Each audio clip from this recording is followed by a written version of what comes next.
பார்த்தீங்கன்னா நம்ம வந்து ஃப்ராக் கட் பண்ணியிருக்கோம் இல்லையா, அந்த ஃப்ராக் வந்து தைக்க போகிறோம். இதுக்கு வந்து ஃபஸ்ட்டு ஃப்ரண்ட் சைடு முன் பக்கம் சொல்லுவாங்க, அந்த பக்கம் எடுத்து வச்சுருக்கேன். எடுத்தது எப்படி பின் பண்ணணும் அப்படின்றத நான் சொல்கிறேன். நம்ம பின் பண்ணி இந்த பக்கம் பின் வச்சிட்டோம் அப்படின்னா நமக்கு வந்து விலகாது, இன்னொன்று கழுத்து சைஸும் மாறாது. ஸோ இதனால தான் நம்ம இதை எடுத்து வைக்கிறோம். இப்போ இதுக்கு ஒரு சைஸ் எவ்வளோன்னு பார்த்தோம்னா, நான் வந்து 2.75, இதுக்கு அவங்க உண்மையான வந்து கழுத்தாக தான் 2.5, அது கூட ஒரு 1/4 இன்ச்சு சேர்த்து 2.75. ஸோ அப்போ நம்ம வந்து உங்களுக்கு இங்கே எவ்வளோ கொடுக்கலாம் அப்படின்னா ஒரு 5.25, 1/4 இன்ச்சு போயிடும் இல்லையா, அந்த 1/4 இன்ச்சுக்காக இங்கிட்டு 1/4 இன்ச்சு தான் நமக்கு ஒரு 5.25 இந்த இடத்துல வந்து கரெக்டாக வச்சுட்டு பாருங்க. இந்த டேப் எனக்குள்ள வச்சு பார்க்குறீங்க, வச்சு பார்த்துட்டு இங்கே எவ்வளோ இருக்குன்றதை நீங்கள் மெஷர் பண்ணிக்கணும். இது 5.25 அளவு கூட ஒரு பாயிண்ட் கூட இருந்தால் ஓகே, அதுக்கு மேலே தான் கூட ஆகிடக்கூடாது. நான் 2 இருக்கிறது 2.75 வைக்கலாம்.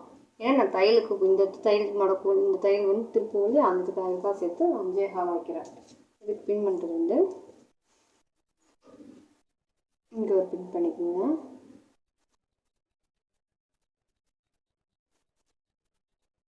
இங்கே அதுவுமே ஒரு பின் பண்ணிக்கோங்க. இப்போ இந்த சைடும் இந்த டைம் இடத்துலையும் அந்த இடத்துலையும் நீங்கள் ஒரு பின் பண்ணிக்கோங்க.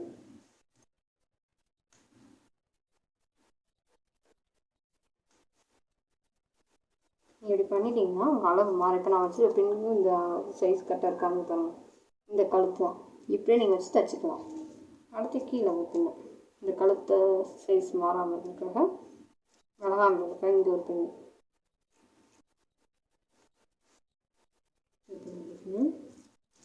4 பக்கம் அப்படி பின் பண்ணிட்டிங்கன்னா உங்களுக்கு இது யூஸ்ஃபுல்லாக. இது வந்து நம்ம இதுக்கு இந்த இது இந்த பின்னு வந்து எவ்வளோனா 10 ரூபி 20 ரூபிக்குள்ளே தான் இருக்கும்.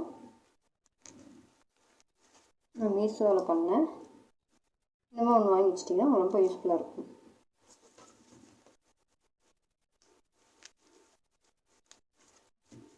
கரெக்டாக இருக்கா அப்படின்றத இந்த கொஸ்டின் வச்சுக்கோங்க. தூக்கிட்டு இருக்கா, நேரம் இருக்கா அப்படின்லாம் பார்த்துக்கோங்க. துணி தூக்கிட்டு இருந்தாலும் அதை சரி பண்ணிக்கோங்க.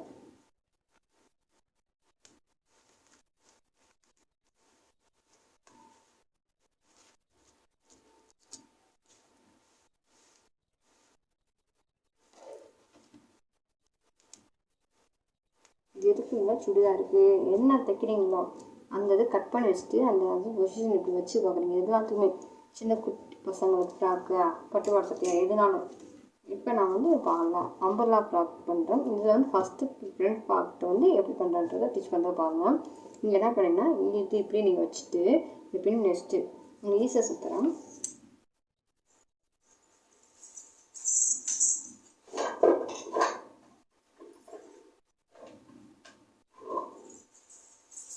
இங்கேருந்து 1/4 இன்ச்சுக்கு இந்த இடத்துல வச்சு இந்த இடத்துல நேரம் வச்சு ஒரு 1/4 இன்ச்சு இருக்கான்னு பார்த்துக்கோங்க. அப்படியே 1/4 இன்ச்சுட்டே நீங்கள் ஒரு மார்க்கிங் கொடுத்துருங்க. இந்த லைனில் ஒரு 1/4 இன்ச்சுக்கு இப்படியே மார்க் பண்ணிக்கிறீங்க. இந்த வரைக்கும் இப்படி பண்ணிக்கணும். நீங்கள் இப்படி மார்க் பண்ணி கொடுத்தீங்கன்னா உங்களுக்கு ரொம்ப ஈஸியாக இருக்கும். ஃபஸ்ட் டைம் போனோம்னா நீங்கள் வந்து மார்க்கிங் பண்ணி பண்ணணும். பழகிட்டீங்க அப்படின்னா அந்த காலேஜ் உங்களுக்கு வந்துடும். இந்த கேப் காலேஜ் தான் அப்படின்றத நம்ம வந்து மார்க் பண்ணிக்கணும். ரவுண்டிங்காக மார்க் பண்ணிக்கணும். இந்த பக்கம் வரப்போ இந்த மாதிரி மார்க்கிங்.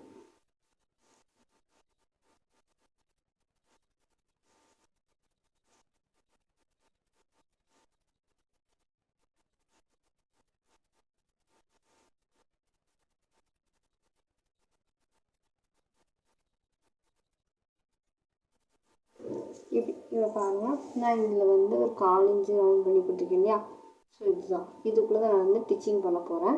இந்த டிச்சிங் எப்படின்னா இங்கே ரைட் பண்ணி நேராக டிச் பண்ணி வந்து இங்கே நிப்பாட்டிக்கணும். ஏன்னா நான் வந்து பானெக் பண்ணியிருக்கேன், ஆனால் பானெக் இங்கே இருக்குது. அப்படியே இங்கே ஸ்டிச் பண்ணிவிட்டு வந்து இங்கே நிப்பாட்டணும். நம்ம இந்த கார்னர் இருக்கு இல்லையா, இந்த கார்னர் கூட நம்ம பிடிச்சிக்கோங்க. கார்னர்கிட்ட வந்து நின்று போகணும். சரிங்களா? எப்படி டிச்சிங் பாருங்கள்.